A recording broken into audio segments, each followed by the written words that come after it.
There's one mention of elves in Oera Linda. It should probably have been elfa, just like wolf, volva, and self and selva. Mm-hmm. And then there was another one that we translated as elves, but it didn't say elves. It said witte wieven, witte wiva. Okay, yeah, we translated as elves. Yeah, the gnomes was the other thing. Because then I looked at the other words too, and I thought it's a long time we had worked on that. It's good to mention that in the Nordic mythology there's Alfheim. So also outside of Oera Linda there's mention of elves in the old culture, and if it's a myth or a fairy tale, there will be some truth behind it, of course, some original truth. Elf is also the number 11. Right. 11. And I had could be some kind of a connection. Well, I had an interesting thought experiment because Frya, Lyda, and Finda were born after the 12th coming of the Yule season, the 12th Yulefeast. Yes. Mm-hmm. The 12th. So who came after the 11th Yulefeast?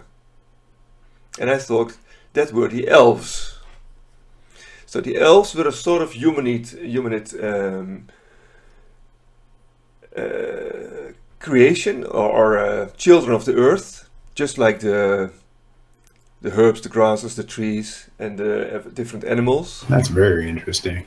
And why not? If you think of the earth having a womb, or different wombs, different entrances, where there's an organism living that can give birth to whatever species the oldest consciousness can imagine, or has invented, or has thought up.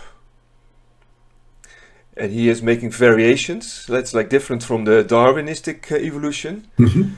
Ideas evolve. So he has ideas, Wralda, and then he has these born from Earth through time. And then at some point, 3 daughters are born. So they don't have to stem from the other species, but they can have been later ideas, more advanced. Yeah, I get what you're saying. So like the elves were the 11th. They may have been generation or something of creation. Yeah, just like in The Hobbit and Lord of the Rings, they may be a sort of quite some different species. Where they get much older. Maybe they don't have to procreate because they can become really old. There is these legends of the source of water of life drinking of youth, eternal youth. Mm-hmm. You remember that from Nordic mythology?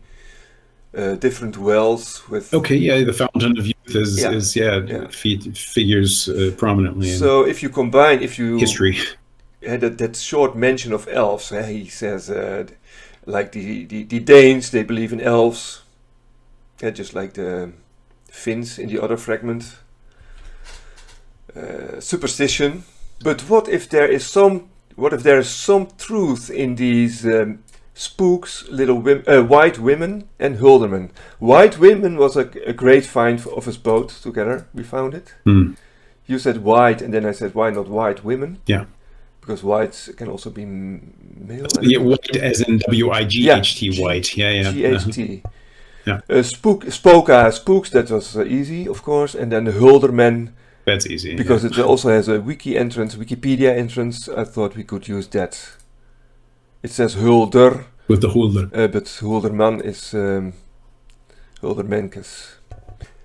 And it's not a strange idea, because trees start with a seed in the ground, and they stay in the ground. A seed, what's a seed? It's a high concentration of life force with the information, and I don't think it's genetic information. Okay. I think more like Rupert Sheldrake, that there's a morphogenetic field out of which the seed grows into a tree.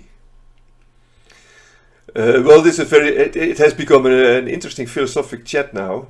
But I've been thinking about this creation myth